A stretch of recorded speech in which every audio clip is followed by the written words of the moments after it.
Here in the Arizona Republican AZ Central Newsroom, I'm Richard Rellis here with columnist Bob Robb, and APS has made an exciting announcement. The goal is to be 100% renewable in 30 years. I can't imagine anyone seeing a problem. Oh, hi.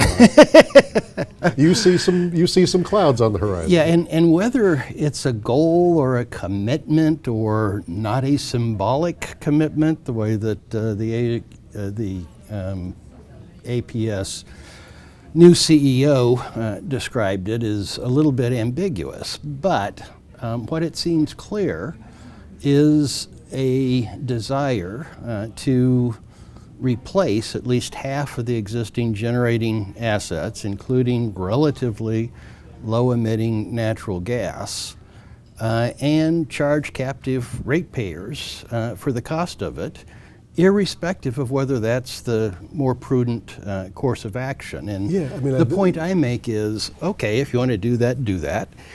But we shouldn't stick captive ratepayers with covering the bet.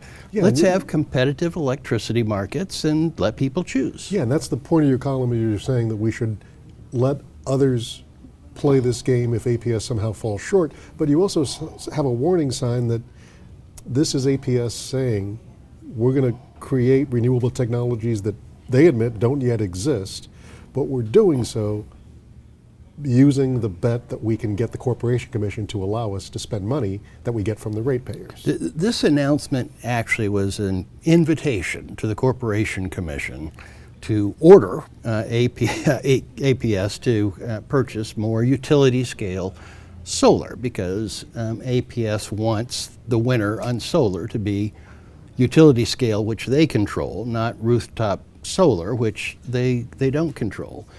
And that turns upside down what's supposed to be the regulatory relationship between the regulators and the utility. The utility is supposed to make its own business decisions, including how to generate power. And then on behalf of the captive ratepayers, the commission is supposed to review that, decide whether it's reasonable and prudent, and if so, it goes into the rate base. But there's always the possibility that they'll say no and it doesn't go into the rate base, which puts the utility somewhat at risk.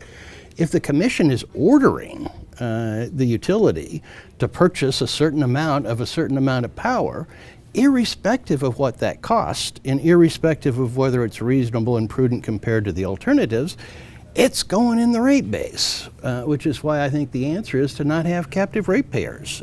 If APS and the commission want to go in a particular way, ratepayers, and that turns out to be a losing bet, ratepayers should have options. And this has enough track record around the world and in this country that it's not this wild experiment. It's been proven to work, and in these circumstances, I think it's vital that ratepayers not be put on the hook for this big bet that APS says it wants to make and implicitly wants the commission to order it to make. Right, so they can take it with minimal risk, and again, without knowing what future technologies are out there. This is one that I guess clip and save, bookmark, we'll see what happens in the next few years.